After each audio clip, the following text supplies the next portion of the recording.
On December 20, 1968, around 10:15 p.m., 17-year-old David Faraday and 16-year-old Betty Lou Johnson parked at a gravel turnout, a well-known popular lovers' lane on Lake Herman Road in Northern California town Benicia. But sadly, the teenage sweethearts never made it home after their date.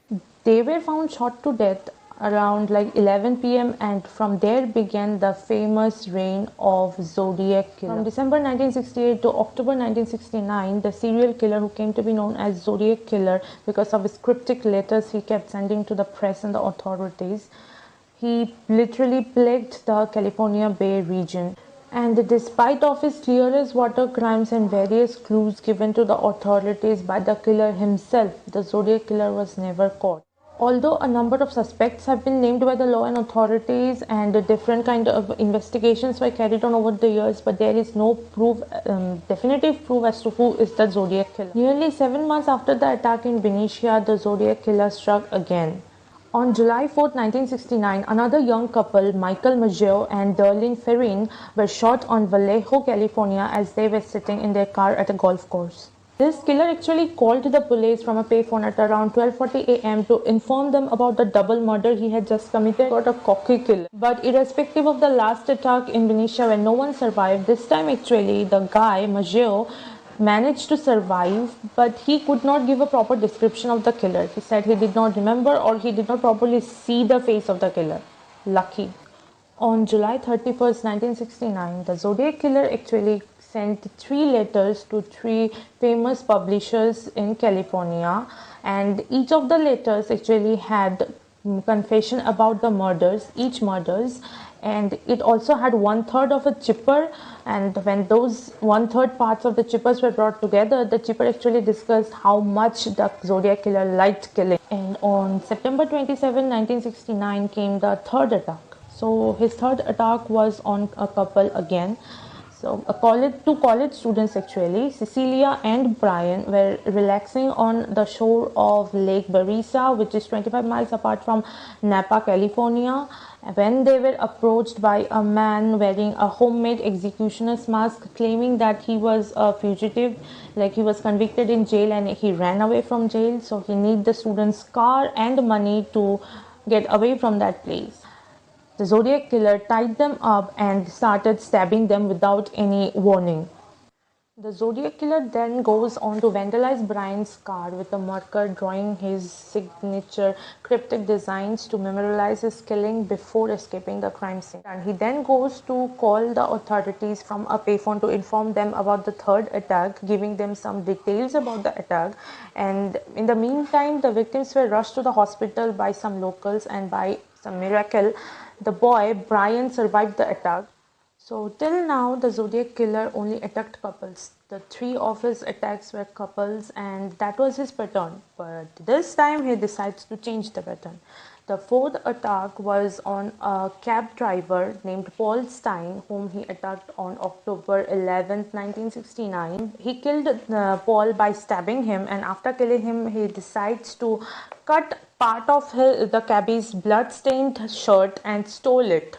And then he sent that shirt to the police officers as a souvenir of his murder. And from then on, he kept on sending taunting and threat letters to the press and police officers. And he also said that his motivation for these murders were completely mystical and intellectual. Maybe Jesus told him to kill them. He referred to himself as Zodiac, and in the future letters he kept on sending different puzzles, coded puzzles, which had clues of future crimes which he was about to commit. But the police could never decode the coded letter. And 2 times he sent confession letters that he was the one who killed the cab driver. The 4th killing, that is the cab driver's killing, was considered to be his last attack, and after that for 5 years he kept on sending the press and police officers letters, taunting letters, threats and various letters, until 1971 when he suddenly vanished. Letters never came after that, and the there were various theories that he retired or he died. At the time, the police interviewed 2,500 people, but despite of all the interviews and all the letters and clues the killer gave himself to the authorities, they could never find out who the real man behind that Zodiac name was. And because of the letters he sent to the press, which got printed on newspapers, this case got a lot of attention from people, and many of them even started giving tips who they think is the Zodiac killer. Many of them made assumptions that some of their co-workers or the family members were the Zodiac killer. They even provided DNA evidences, but back then in 1960s, the forensic department was not that developed it is now, so it was not possible to find out any kind of match or to even conduct the proper procedure. And the killer actually sent 4 pictographs to the police officers, and among them only one was solved. And it is said that in the first pictograph, it is said that the other 3 pictographs actually contains his name, but the police was never able to decode the other 3 pictographs. He chose a wide range of area to commit his crimes, all his crimes were in different areas, and thus it came under different municipalities, and hence each of his crimes were looked after by different jurisdictions. 4 crimes under 4 jurisdictions, which is never a good thing. We all know too many cooks spoil the broth, and which played in favor for the Zodiac killer. And a lot of mistakes were made by the police investigators themselves, such as on the last attack, when the cab driver was being killed, a witness called the police to inform them about the cab driver being killed. He informed the police that a white man was actually stabbing the driver, but the police officer who took the information said that it was a black male. The investigators who went to the crime scene to investigate overlooked all the white male that were present there. One of the biggest mistake that was done by all the jurisdictions that handled the 4 cases separately was that they never shared any information among each other. The different jurisdictions were actually possessive of their own cases, and their little noggins were actually filled with big egos.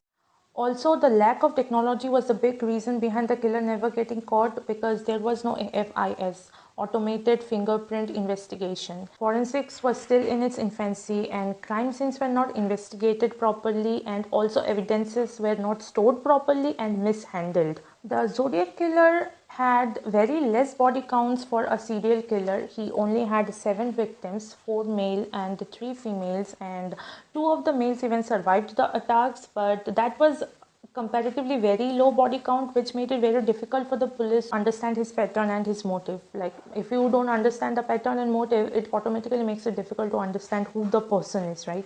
Though in one of his letters he mentioned that he killed 37 people, but only 7 attacks were directly linked with him and had proof. But in dispute till today are 4 murders that were possibly committed by the Zodiac killer. The Zodiac killer is actually very popular, and the main reason behind his popularity were his taunting, cryptic and threatening letters he kept on sending to the authorities and the newspapers, and this was sheer publicity, and the police could not even trace or link the last 2 murders to the first 2 murders until the killer himself sent them clues and wrote letters that he was the one who committed. In the beginning, the police were actually connecting the 2 last murders to a robbery gone wrong. Because of the lack of patterns and the motive, he was actually classified under a mixed killer, and later theories came up that maybe the Zodiac killer was not a particular person. There were various persons who went by the name Zodiac Killer. But the police only named one suspect, Arthur Lee, who was an American school teacher, and he was a child molester and sex offender and was already sentenced because of those 2 crimes. But later in 2002, he was ruled out of the suspect of being Zodiac Killer after a DNA test was done. The Zodiac Killer is actually a lucky bastard, if you ask me, because he did commit all his crimes in public, but he was never caught. And after 40 years, he is considered a legend and referred to as Jack the Ripper, because he was inspiration for many serial killers after that. 2 of them even confessed that they were inspired by the Zodiac Killer. He is inspiration, his life is actually inspiration behind many movies, books and even songs. What do you think is the biggest mistake that the police did and was the reason behind the Zodiac Killer never being caught? Let me know down in the comment section, and please like, share and subscribe and show some love. Bye.